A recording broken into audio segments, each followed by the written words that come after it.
Bien, como recién decía Gastón, muy breve la introducción musical, fue como apenas un impasse, ¿no? de melodía clásica. Un cachetazo de cuerdas para sitiarnos y situarnos en esto que vamos a estar dialogando en el programa de hoy, tratando de arrojar un poco de luz sobre este tema tan espinoso, tan por momentos complejo y por momentos simple, que es la propiedad, ¿no? Y fundamentalmente, creo, particularmente desde mi enfoque, nos vamos a centrar en lo que es el incluso más complejo de estos fenómenos, que es la propiedad intelectual, ¿no? Porque la propiedad sobre bienes físicos, si bien obviamente podemos tener distintos puntos de vista al respecto, y como, digamos, viniendo de una extracción anarquista, ciertamente los tenemos, pero es bastante más, digamos, fácil de delimitar y de reconocer, ¿no? Yo compré esta cosa me pertenece. Ahora bien, con el tema de la propiedad intelectual se abren un montón de otras ramificaciones y aristas que vamos a tratar también de estar extrayendo los frutos de esas ramificaciones para podérselos llevar a su mesa sonora. La verdad que me quedo sin palabras ante la catarata de metáforas que son producto de la envidia. Todas patentadas, ojo, son no todas, las puede usar otra persona. Claro, son propiedad intelectual del señor Luis María Parodi, que la verdad que bueno, deja sin palabras y sin ideas prácticamente a lo que es el Indio Solari con sus recursos metafóricos. Y la verdad que es así, el tema de la propiedad intelectual es algo de debate muy amplio, porque quién es dueño de una idea, quién fue el originario o la originaria a la hora de pensarlo, plasmarlo, o la misma evolución que van teniendo las ideas a lo largo de la historia. ¿Qué pensás al respecto, querido negro? Y es un tema de debate amplísimo, históricamente tocado y bamboleado mucho por el anarquismo en sí. Hay que recordar también de que mal que nos pese, y si queremos tener también en pensamiento a toda la perspectiva y el paraguas de los anarquistas, tenemos a nuestros queridos amigos anarcocapitalistas, que son la oveja amarilla del anarquismo, y que ellos justamente han abogado y han sido los primeros autores que han trabajado a nivel histórico sobre el derecho de la propiedad intelectual, porque una de las cosas que ellos obviamente rescatan es esta cuestión de que la propiedad se tiene que hacer reconocida y tiene que ser reconocible por todos lados. No obstante, hay también por el otro lado un montón de gente que piensa o considera que las ideas en sí no son propiedad de absolutamente nadie. De hecho, pensar en que la cultura, vos podés señalar una pequeña parte y decir esto es mío, porque se me ocurrió a mí originalmente, pero todas las herramientas con las cuales vos las creaste te fueron heredadas y se te fueron dadas de manera totalmente gratuita. Resulta algo fortuito, un poco azaroso. Entonces, en ese sentido, es algo que ha sido materia de mucha atención. Ahora bien, Luis, vos querías llevar un poco esto hacia directamente lo que era solo propiedad intelectual y no solo propiedad, ¿verdad?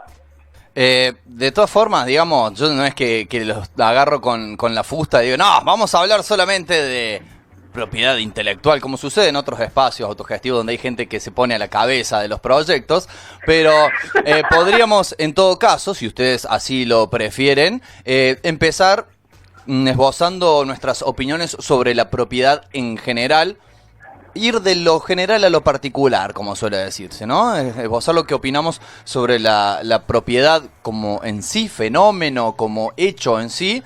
Y después, sí, ya en los siguientes y sucesivos bloques, ahondar y particularizar sobre la propiedad intelectual. Bárbaro, Luisito. Tuve un pequeño delay a través del mate. Estaba concentrado en beber esta bella infusión. Que también, ojo, también el tema, pero mirá de la boludez de la que te estoy por hablar. El tema del mate, el origen del mate, que de dónde salió, que si Argentina, que si Uruguay. Si te pones a pensar cómo se pelea por cuestiones así, y que tiene que ver mucho con el nacionalismo y el tema de decir, yo pertenezco acá, esto es mío, y se genera todo un debate grandísimo. Y en base a eso nos ponemos a pensar en lo siguiente. Históricamente, y como una forma de legitimar lo que es la esclavitud, de decir, vos perteneces acá, vos estás por debajo del escalón, de una jerarquía. ¿Cómo entra en juego lo que es la propiedad intelectual o la propiedad incluso por extensión de las personas que forman parte de un territorio determinado? Qué pregunta, querido Gastón. Y creo que son todas diferentes, digamos, estratos, ¿no? O niveles de lo que podemos entender por propiedad y que está, digamos, radica en lo más profundo de la organización actual de la sociedad y que data incluso desde hace muchísimo tiempo. Imagínate, o imagínense también del otro lado que nos están escuchando, el descalabro que generaría en la inmensa mayoría de las personas el directamente abolir la propiedad, por ejemplo, ¿no? De que nada sea de nadie y que todo sea de todos, porque creo que de eso se trata, ¿no? No es de que nada sea mío, pero todo sea de alguien más, ¿no? No tendría mucho sentido, o no comulgaría demasiado. Esta palabra de fuerte origen religiosista, no comulgaría demasiado con las ideas que venimos profesando desde este programa. La idea es que más que nadie sea dueño de nada, es que todos seamos dueños de todo. Y con el ejemplo que ponías vos, Gastón, de lo que es la esclavitud, llegar, ¿no? A tal punto está organizada o ha sido organizada la sociedad desde, creería, incluso antes de la implantación del capitalismo como sistema económico regidor casi absoluto del planeta, que incluso hubo un periodo de tiempo larguísimo en el cual incluso podía ser dueño, propietario de la vida, con todos los aspectos que ella conlleva, de personas, ¿no? Y lo terrible que eso era y que lamentablemente también, pese a que esté legalmente abolida, sigue siendo. Es una situación, la verdad, que lamentable cuando uno se pone a ahondar en lo que es el pasado en cuanto a lo que es la historia de la humanidad, y justamente eso, el hecho de mercantilizar las propias vidas. Y bueno, el tema de la esclavitud, pienso de que si bien ya no se puede decir compro a una persona, pienso de que todos en mayor o menor medida somos esclavos del sistema, esclavos de lo que es el capitalismo en general. Y hay otra manera de agarrar y tratar como de desligarse uno mismo, como a través de la ataraxia. Profundice, por favor, ese concepto. Profundice, permiso, paso a profundizar. Bueno, en los términos más filosóficos, hablando lo que fueron los epicúreos, los estoicos, los escépticos, se basaban en decir, mientras menos posesiones materiales tengo, entre menos deseos o anhelos tengo, soy más feliz. Vivo mejor, vivo más tranquilo, vivo más desligado. Uno de ellos, y con esto le quiero dar pie a mi querido Negro Biglietti, es el gran Diógenes de Sinope. ¿Verdad, Negritos? ¿Tenés algo para decir al respecto de este personajillo filosófico? Sí, Diógenes es en ese sentido creo que uno de los más anárquicos de los filósofos clásicos, porque era una persona que iba justamente hacia no diría destrucción, pero como desandar el camino civilizatorio occidental, y decir, nosotros tendríamos que parecernos más a nuestros hermanos las bestias, y obedecer nuestras pasiones cuando las necesitamos obedecer y no estar tan regidos por instituciones, y en ese sentido obviamente ni siquiera tampoco por el lado de la propiedad, que es lo que nos trae acá a nosotros. Pero también una cosa interesante que venía pensando mientras los escuchaba a ustedes dos, tiene que ver con un hermoso, bello dicho que a nosotros nos llega por una obra de ficción que creo que a todos en algún momento lo hemos visto, hemos leído ese hermoso libro que es El Club de la Pelea, donde nuestro querido personaje que todos tenemos adentro, Tyler Durden, dice: las cosas que vos posees te terminan poseyendo a vos. Es decir, no terminás teniendo cosas, sino que las cosas te tienen a vos. Así como vieron, también está el pequeño dicho esto de los gatos tienen esclavos y los perros tienen amos. Bueno, más o menos va por ese lado. Los gatos nos tienen a nosotros para que les limpiemos la caca y le demos de comer. Las cosas nuestras, como decía Cortázar, cuando uno regala un reloj, no regala reloj, regala la obligación de darle cuerda todos los días. Las cosas que nosotros poseemos nos terminan arrastrando.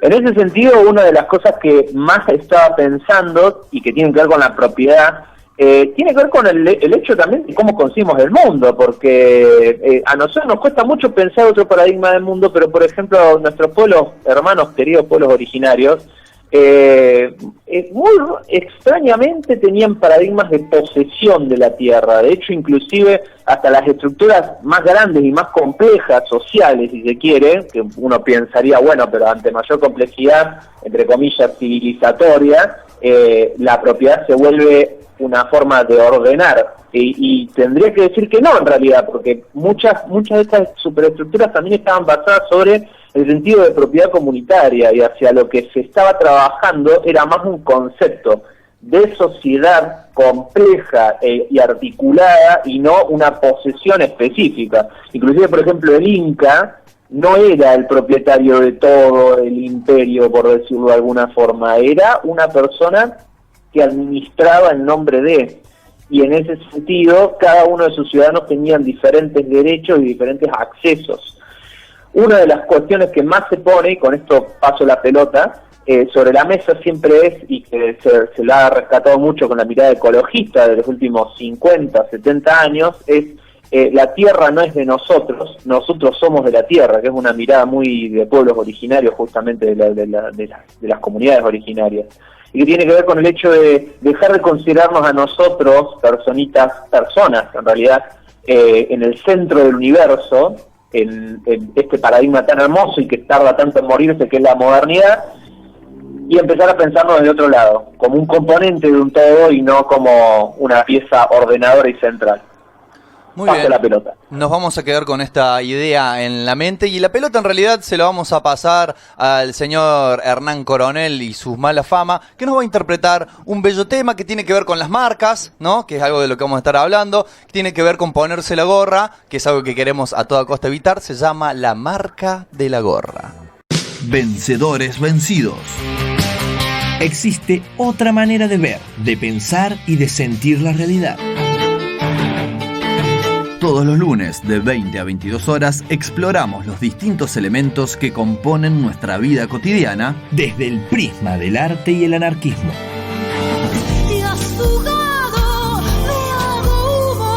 Vencedores vencidos. Somos la chispa que enciende la llama.